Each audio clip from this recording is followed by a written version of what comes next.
with the name of Allah Almighty. Correction, third part from 21 to 30. Rule number 21, मदरजा Zail अल्फाज के बाद present participle इस्तेमाल करते हैं। प्रेजेंट पार्टिसिपल क्या होती है? ऊंची आवाज में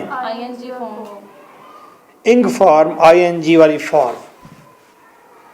ये नीचे अल्फाज लिखे गए हैं, इन अल्फाज के बाद जब भी आएगी इंग फॉर्म आएगी। क्लियर है? Succeed in, prevent from, prohibit from, दूर रखना, प्रिवेंट फ्राम भी दूर रखना, with a view to, look forward to, आगे सोचना, इंसिस्ट ऑन, किस चीज़ पर जोर देना, एडिक्टेड टू, किस चीज़ का आदी होना, परसिस्ट इन, किसी बात पर मजबूर करना या कायम रहना, डटे रहना, फॉन्ड ऑफ, शौक होना, कैन नॉट हेल्प। सेंटेंस यूं आएगा एग्जाम में, he succeeded to pass the examination. Succeeded आया, उसके बाद टू प्लस फर्स्ट फॉर्म लगा दी, तो आपने क्या तब्दील करके टू प्लस फर्स्ट फॉर्म को ख़त्म करना है, पास को इंग फॉर्म तब्दील करना है, और सक्सीडेड के साथ आपने सही वाला प्रेपोजिशन लगाना है, इन भी लगाना है। He succeeded in passing the examination. ये वर्ड आप याद रखेंगे, याद करेंगे। जब भी प्रीवेंट आए उसके बाद फर्स्ट फॉर्म हो, आपने उस फर्स्ट फॉर्म को इंग फॉर्म में तब्दील करना है। प्रीवेंट है तो प्रीवेंट के साथ आपने फ्राम भी लगाना है, प्रेपोजिशन भी ठीक करना है, साथ आपने इंग फॉर्म भी लगानी है, प्रेजेंट पार्टिसिपल लगाना है। रूल नंबर 22, सॉर्ट और काइंड वाहिद इस्तेमाल रखते हैं, लिहाजा इनसे पहले सिंगुलर डेमोन्स्ट्रेटिव प्रोनाउन लगता है। ये क्या बला आ गई है? सिंगुलर डेमोन्स्ट्रेटिव प्रोनाउन, कहें जरा। Singular demonstrative pronoun, demonstrative pronoun, demonstrate कहते हैं वाजे करना, बयान करना। अच्छा देखें, ये सिंगुलर डेमोन्स्ट्रेटिव प्रोनाउन और प्लूरल डेमोन्स्ट्रेटिव प्रोनाउन क्या होते हैं? आसान है, दिस और दैट। ये सिंगुलर डेमोन्स्ट्रेटिव प्रोनाउन है। दोज या दीज, ये क्या है? Plural demonstrative pronoun. काइंड या सॉर्ट, इससे पहले आपने क्या लगाना है? Singular demonstrative pronoun. यूं आया, these kinds of books are interesting। पहली बात हमें ये पता की कि काइंड्स नहीं होता, सिंगुलर हमेशा इस्तेमाल होता है, काइंड इस्तेमाल करते हैं। ओके, और काइंड से पहले जो डेमोन्स्ट्रेटिव प्रोनाउन है वो सिंगुलर इस्तेमाल किया है या प्लूरल? ऊपर देखें, पहले सेंटेंस में प्लूरल इस्तेमाल किया, जीज इस्तेमाल किया गया, तो आप जीज को जिस में बदलेंगे। जिस kind of books are interesting, इन किस्मों की किताबें दिलचस्प होती हैं। दूसरा सेंटेंस देखें, इस किस्म की किताबें दिलचस्प होती हैं, और इसलिए आया हैं। ठीक हो गया? वेरी किसी चीज़ की प्रॉपर लिमिट को ज़ाहिर करता है। जब आप बहुत ज़्यादा कहना चाहते हैं किस चीज़ के बारे में ज़्यादा, तो वेरी उस वक्त लगाएंगे जब कोई चीज़ लिमिट में होगी, नुकसान नहीं कर रही होगी। और आप टू उस वक्त लगाएंगे जब कोई चीज़ इतनी ज़्यादा हो जाए कि नुकसान करने लग जाए। ये बात ज़हन में आ गई? देखिए, मैं रूल पढ़ता हूँ। वेरी किसी चीज़ की प्रॉपर लिमिट को ज़ाहिर करता है, जबकि टू किसी चीज़ की नामुनासिब ज़्यादती को ज़ाहिर करता है। He is too kind to me, वो बहुत मेहरबान है मेरे ऊपर, लेकिन अब ज़्यादती नहीं है। इमरान हाशमी थोड़ी है मेहरबान हो जाएगा तो ज़्यादती हो जाएगी। तो क्या करना है? He is very kind to me. He is very weak to walk. बहुत कमजोरी के चल नहीं सकता, तो ज्यादती होगी ना कमजोरी की. He is too weak to walk. शाबाश. Rule number 24. अगर किसी फिक्रे में प्रिंसिपल क्लास माजी में हो तो सबऑर्डिनेट क्लास भी माजी में होगी. पहले यहाँ तक रूल पढ़ते हैं. सेंटेंस देखें. He said that he has gone there. इस सेंटेंस में दो सेंटेंस हैं. एक है ही सेड, दूसरा सेंटेंस है ही हैज़ गॉन देयर. जो पहले आता है सेंटेंस उसे हम कहते हैं प्रिंसिपल क्लाज. क्लाज क्या? प्रिंसिपल क्लाज, बड़ी क्लाज उसे कहते हैं. जो आगे आता है उसे कहते हैं बाद में आने वाला सबऑर्डिनेट, कि ये बाद में आई है, महकूम है, बाद में आने वाली है, इसलिए सबऑर्डिनेट कहते हैं. क्लियर? कहें principal clause. Principal class. Class नहीं, क्लाज. प्रिंसिपल और सबऑर्डिनेट क्लाज. Subordinate class. देखें. He said that he has gone there. आप बताएं शहर कि इसमें सबऑर्डिनेट क्लास कौन सी है? Sir second line that he has gone there. Good. आप बताएं प्रिंसिपल क्लास कौन सी है? He said. बताइए ये प्रिंसिपल क्लास प्रेजेंट में है, माजी प्रेजेंट में है, पास्ट में है? माजी में, पास्ट में. पास्ट में. कैसे पता चला? Sir he said. He said. जी सर. पास्ट इंडेफिनिट है. जी सर. हमारा रूल है अगर प्रिंसिपल क्लास पास्ट में होगी तो सबऑर्डिनेट क्लास भी पास्ट में होनी चाहिए. He said that he has gone there. Subordinate class कौन से टेंस में है? प्रेजेंट परफेक्ट में. शाबाश. प्रेजेंट परफेक्ट में है, तो ये गलत है sentence. He said that he had gone there. Past perfect. अगर वो प्रेजेंट परफेक्ट में था तो आप उसे पास्ट परफेक्ट में बदल दें. जी सर. ठीक है. अगर ये प्रेजेंट कंटिन्यूअस में होता तो फिर आप क्या करते? उसे पास्ट कंटिन्यूअस में तब्दील कर देते. अच्छा, अब एक शर्त है, वो ये कि अगर सबऑर्डिनेट क्लास में कोई आलमगीर सच्चाई आ जाए, यूनिवर्सल ट्रूथ आ जाए, तो फिर आपने सबऑर्डिनेट क्लास को वैसे ही प्रेजेंट में रहने देना है. Clear? He said that the earth was round. उसने कहा था या कहा कि जमीन गोल है. अब इसने इसका सेंटेंस देखें गलत किस तरह से.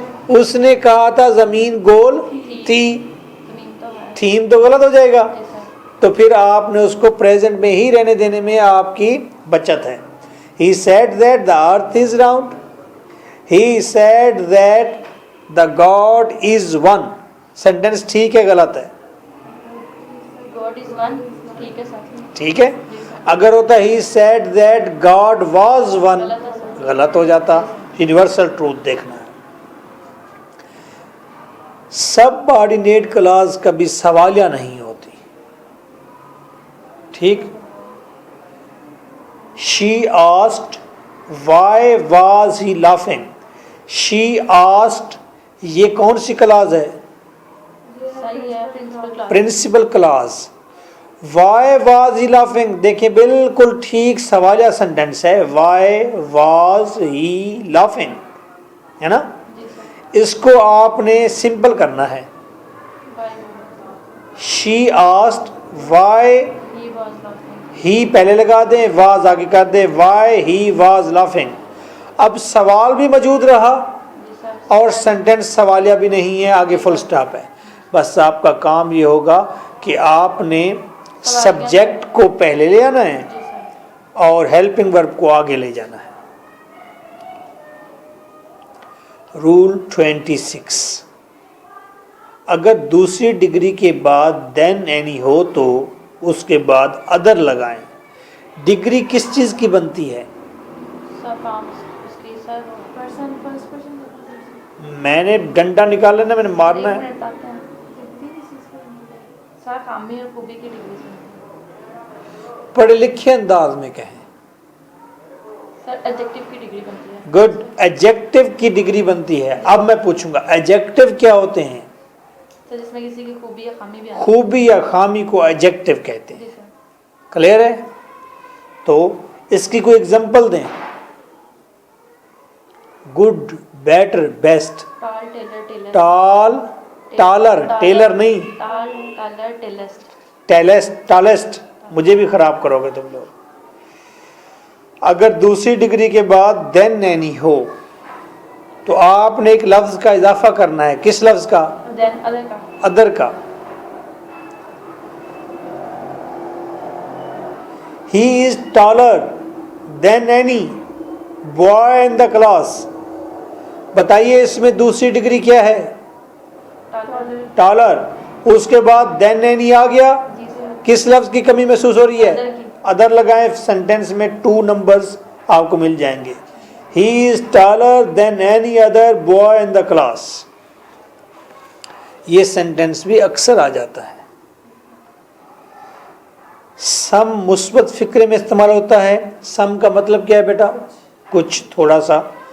एनी, एनी का मतलब भी थोड़ा सा होता है, लेकिन एनी नेगेटिव या इंटरोगेटिव सेंटेंस में आएगा। क्लियर? अब देखें, he did not give me some book. Sentence interrogative है या नेगेटिव है या एफर्मेटिव है? बताएं। नेगेटिव है सर। नेगेटिव सेंटेंस है तो इसके अंदर नेगेटिव में कुछ के लिए सम लगाते हैं या एनी? एनी लगाएंगे। एनी लगाएंगे। ही did not give me any book, he gave me any money. उसने मुझे थोड़ी सी रकम दी। एनी तो नहीं कहेंगे। He gave me some money. Have you some money? No. Have you any money? 28। No sooner वाले फिक्रे के 2 हिस्से होते हैं। जिस फिक्रे में नो सुनर आता है ना, उस फिक्रे के अमूमन 2 हिस्से होते हैं। दोनों के दरमियान में देन लगाएं। ठीक है? THEN, then. I no sooner reached the station, comma, the train steamed off. मैं जूं ही पहुंचा स्टेशन पर, गाड़ी जा चुकी थी। दरमियान में एग्जामिनर कॉमा लगाएगा, आसान होगा पहचानना। आपने दरमियान में देन लगा देना है, THEN, then. I no sooner reached the station, then the train steamed off. Clear? अच्छा, एक और मामला देखें जरा, बड़ा ही पेचीदा है। Rule number 29। Subject no sooner से पहले होगा। सब्जेक्ट किसे कहते हैं? काम करने वाला। शाबाश। सब्जेक्ट काम करने वाले को कहते हैं और ये अक्सर सेंटेंस के शुरू में ठहरा होता है। We are going to club, we subject है। Davis is writing a poem, Davis subject है। वो कहते हैं सब्जेक्ट नो सुनर से पहले होगा।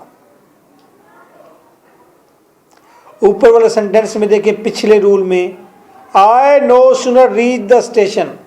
बताइए इसमें सब्जेक्ट क्या है? आई। नो सुनर से पहले लगा हुआ है। बस बात समझ गए आप? अब सेंटेंस देखें, पहला सेंटेंस देखें, no sooner I reach there then he left, THEN, then करें, करेक्शन ठीक करें। अब हमें पता चल गया कि आए शुरू में आएगा इसका सब्जेक्ट। तो आप तीसरा सेंटेंस देखें, थर्ड वन, दूसरे को छोड़कर। तीसरा सेंटेंस कहता है I no sooner reach there then he left, then का THEN, देन। सेंटेंस ठीक हो गया है? ठीक हो गया ना सेंटेंस? अच्छा, एक और ऑप्शन भी है इस सेंटेंस को ऐसे ही ठीक करने की। अगर नो सुनर सब्जेक्ट से पहले हो तो नो सुनर के बाद लेकिन सब्जेक्ट से पहले हेल्पिंग वर्ब लगेगा। भाई आप कहते हैं नहीं जी मेरा सेंटेंस तो बस नो सुनर ही मैंने शुरू में लगाना है, मैंने लगाना ही नो सुनर शुरू में है, आप जिद पर आ गए हैं। अगर ऐसा मामला है, आप जिद पर आ गए हैं कि नो सुनर शुरू में हो, तो नो सुनर के फौरन बाद सब्जेक्ट से पहले एक हेल्पिंग वर्ब आपको देना पड़ेगा। आइए सेंटेंस को ठीक करने की कोशिश करते हैं।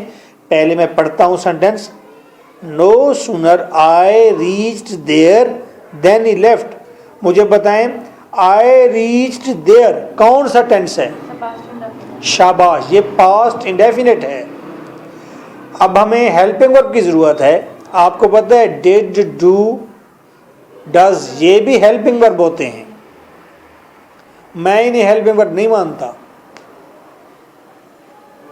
जब टेंस सिखाता हूं, क्योंकि मेरे बच्चे गड़बड़ा जाते हैं। अब बता रहा हूं कि ये हेल्पिंग वर्ब होते हैं। ओके, अब हमने हेल्पिंग वर्ब लगाना है। दरमियान में क्या लेकर आए हेल्पिंग वर्ब? ज़ाहिर बात हमें पास्ट इंडेफिनिट टेंस का ही हेल्पिंग वर्ब तलाश करना पड़ेगा। और पास्ट इंडेफिनिट टेंस में अगर कोई हेल्पिंग वर्ब आता है तो वो डिड होता है। No sooner did I reach, ED काट दें। No sooner did I reach there THEN then he left. अब सेंटेंस ठीक हो गया। चलो, ये दूसरा तरीका सेंटेंस का क्यों बताया है? इसलिए बताया है कि एग्जाम में बैठे हुए आपको अगर वो इस तरह का सेंटेंस दे कि नो सुनर के बाद आया हुआ हो सब्जेक्ट, लेकिन साथ दरमियान में हेल्पिंग वर्ब लगा हुआ होगा, तो फिर आप कोई और मिस्टेक तलाश करेंगे। आपको पता होगा कि भाई ये मिस्टेक नहीं है इसकी, इसमें हेल्पिंग वर्ब के साथ सेंटेंस ठीक आया हुआ है। मुझे उम्मीद है मेरी बात समझ रहे होंगे आप। 30,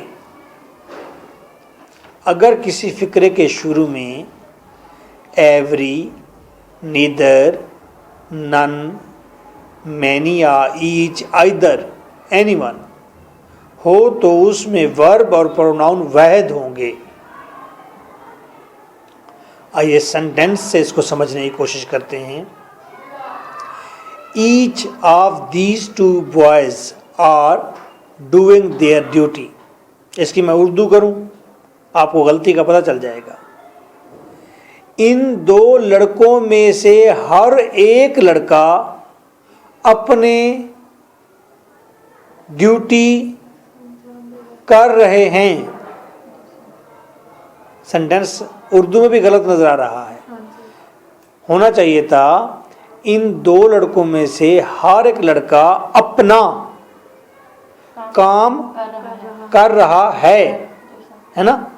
तो देखें ईच जब शुरू में आ जाए, each of these two boys is, हर एक लड़का है, डूइंग कर रहा, हिज अपनी ड्यूटी। इन लड़कों, दो लड़कों में से हर एक लड़का अपनी ड्यूटी कर रहा है या अपना काम कर रहा है। So nice of you. For notes you can call me 0333 4655 305.